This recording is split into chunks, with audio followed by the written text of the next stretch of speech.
ታፍነን ታውቃለህ ንጹህ አየር ነበር ይናፍቀኝ አዎ ቆንጆ አየር ነው የካፌውን ጫጫታ ራሱ ለለምደው አልቻለም የሰው ግርግር ከባድ ነው ብያለሁ ዛሬ ግን ለፖሊስ ማመልከት አለብን ልክ ብለሃል ምንም የተለየ አዲስ ነገር ካላገኘ ለፖሊስ ብናመለክት ነው የሚሻለው እኔ የምልህ ይሄ ዝና የሚባለው ሰውዬ ማን ነው ስለሱ ለማወቅ በጣም ጉጉት እያደረብኝ ነው ባላውቃቸው የምትላቸው ሰዎች አጋጥመው ያውቃል እጣ ክፍል ያገናኝ አንዳንድ የተረገሙ ሰዎች አሉ ቆይ እና ይሄ ዝና የሚባለው ሰውዬ እነሱ አለቃ ነው ከብሩኬ ጋርስ ምንድነው ግንኙነታቸው አይ ቶ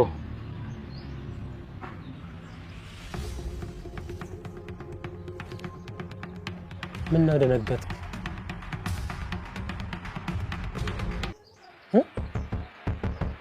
ሞገስ ዝና ማለት እሱ ነው እንዴት አወቀ ሲከታተል ነበር ማለት ነው ይሁና እና አንተ እና ለምትፈራዋለህ ስለማታውቀው ነው ይገልኝ ሞገስ ምን ሆነሃል አንተ እኮ ትል አይደለም ዝም ብለህ የምትሞተው ሰው ነህ ይገባሃል አታውቀው ስለማታውቀው እንዴ ታዲያ ምን ችግር አለው ሲመጣ ተዋውቀዋለሁ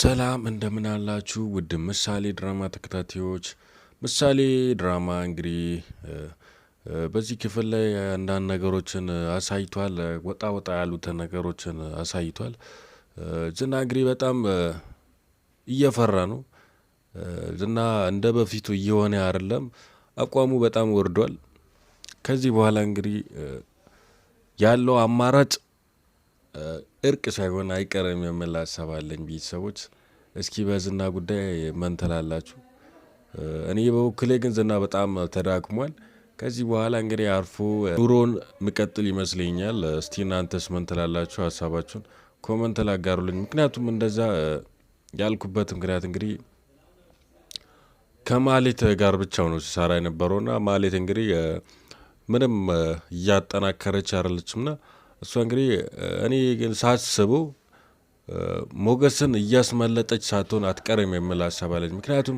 ሉላና ሞገስ እንዲጎዱ አትፈልግም ምክንያቱም እነሱ ከተጎዱ ማለት ሉላ ከተገኘች እሷን እንግዲህ ጨረቃ ልጥል ስለምችል አሁን እንግዲህ ማለት እያሰበች ያለችው ነገር ምንድነው አንደኛ ይሄንን ያራሷ ለማድረግ ነው እንግዲህ ጥረት እያደረገች ያለችውና ዝናን ያራሷ ለማድረግ ነው ፍቅር ለማጫወት ሞክራለች ግን ምንም እሱ እየሰማት አይደለም ምንም አይነት ስሜት የለውምና እንግዲህ ይሄንን በቀጣይ ክፍሎች እናያለን በዛሬው ክፍል እንግዲህ በጣም የዝና ነገር እኔ ያየውበት በጣም ዝና ፈሪ እንደሆነ ያወኩበት ክፍል ነበር ዝና እንግዲህ በጣም እኔ ድሮ ጊዜ እንግዲህ እንደዛ ስዝት ምናምን ነገር በጣም እንደከባድ ሰው ነበር ተጠብቁት ግን በጣም ፈሪ ነው ስበዛ ፈሪ ነው አይታችሁት ከሆነ የብሩክ ወንድም ሰመጣ ጊዜ እንግዲህ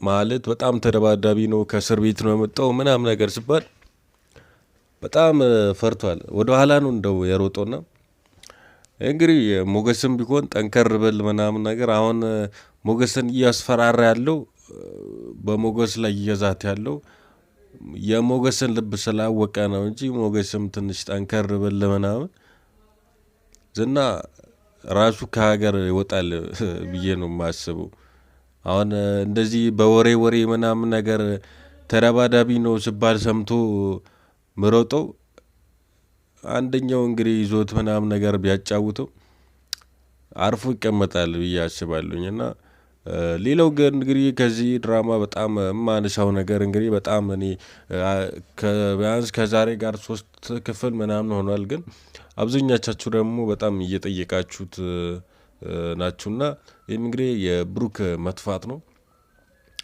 ብሩክ እንግዲህ ወዴት እንደጠፋ አይታወቅም። ብሩክ ግን በምንም ታሪክ ከዚህ ድራማ መውጣት የለበትም። ብሩክ ከወጣ እንግዲህ ድራማው ያስጠላል። እኔ በበኩሌ ብሩክ ከወጣ አይመቸኝ ነው በቃ ላላይ ሁላ እችላለሁ ማለት ነው። ብዙዎቻችሁ እንግዲህ ሀሳባችሁ እንደዛ ነው። ብሩክ እንግዲህ በዚህ ድራማ ላይ ድምቀት ነው ብዬ ነው የማስበው። ምክንያቱም ብዙ ትምህርቶችም ከሱ የተቀበልንበት የአባትነት ጥግ ፍቅር አሳይቶናል። ብሩክ እንግዲህ ከዚህ ድራማ መውጣት የለበትም። እኔ በኩሌ እንደዛ ነው ምሎ። እናንተ እስኪ ምን ትላላችሁ? ብሩክ ደግሞ የት ገባ ብላችሁ ታስባላችሁ? እስኪ የምትጠረጠሩ ነገር ካለ ሀሳባችሁን ኮመንት ላይ አስቀምጡልኝ ውድ ቤተሰቦች። እኔ ግን ብሩክ እየታገተ ይመስለኛል። የሆነ ቦታ ታግቶ ያለ ነው የሚመስለኝ። የሆነ አካል ታግቶ ያለ ይመስለኛል። ምክንያቱም እንደዛን ቀን እንግዲህ ከቅድስት ጋር እንዳደረ በጠዋቱ እንደወጣ ነው ከቤት እንደወጣ ነው እስካሁን ድረስ ያልተመለሰውና ይህም ሰውዬ እንግዲህ እንዴት ሊመጣ ቻለ? በምን አይነት ነው መንገድ ነው ከቤት ድረስ ሊመጣ ቻለው? ይህም አሳሳቢ ነው። የብሩክ ወንድም የሚባለው ማለት እንዴት ሊመጣ እሱ ከጠፋ በኋላ እንዴት ሊመጣ ቻለ? ይህም እንግዲህ አጋጣሚ ላይሆን ይችላል። እኔ ግን የምጠረጥረው ይህን ሰውዬ የሆነ ቦታ እሱን አግቶት ምናምን ለማሳመን ሙከራ እያደረገ ያለ ይመስለኛል። እስኪ እንዴት አያችሁት? እኔን ሀሳብ ኮመንት ላይ አጋሩልኝ ውድ ቤተሰቦች። ሌላው እንግዲህ መናነሳው ነገር ምንድነው? ምሳሌ እንግዲህ በጣም ደብሯታል። ቅድስትም እንግዲህ ምንም የምታውቀው ነገር የለም። ወዴት እንደሄደ የት እንደገባ ምንም የምታውቀው ነገር የለም። ምሳሌ እንግዲህ አሁን ትንሽ ስላልገባላት ብዙም አልተጨነቀችም። ግን በጊዜ ሂደት ምናምን እሷም በጣም ይደብራታል። አሁንም ቢሆን እየደብራት ነው። ግን ቅድስት ሞር እሷ ደግሞ ደብሯታል። ምክንያቱም ለዘመናት ምናምን ነገር አቆይታ በውስጧ ደብቃ ያቆየችው ነገር እንግዲህ ከነገረች በኋላ እሱም ደግሞ ከተረዳት በኋላ ምንም ጊዜ ሳያሳልፉ ነው እንግዲህ ብሩኬ በጠዋት ወጥቶ የጠፋውና እንግዲህ በጣም የሚያስጠላ ነገር ነው። እንግዲህ በቀጣዩ ክፍሎች ብሩክ ይመጣል ወይስ አይመጣም አሳሳቢ ነው። እኔ በበኩሌ ግን ብሩክ በመጣ ደስ ይለኛል። እስኪ ብሩክ ይምጣ። ብሩክ ከዚህ ድራማ መውጣት የለበትም የምትሉት ሁላችሁም ይህን ቪዲዮ ላይክ እያደረጋችሁ ፍቅራችሁና አሳዩልኝ ውድ ቤተሰቦች። ለዚህ ቻናል ደግሞ አዲስ ሆናችሁ ሁላችሁም ሳብስክራይብ እያደረጋችሁ ቤተሰቡን በቀጣዩ ክፍል እስክንገናኝ ድረስ በያላችሁበት ሰላም ቆዩልኝ።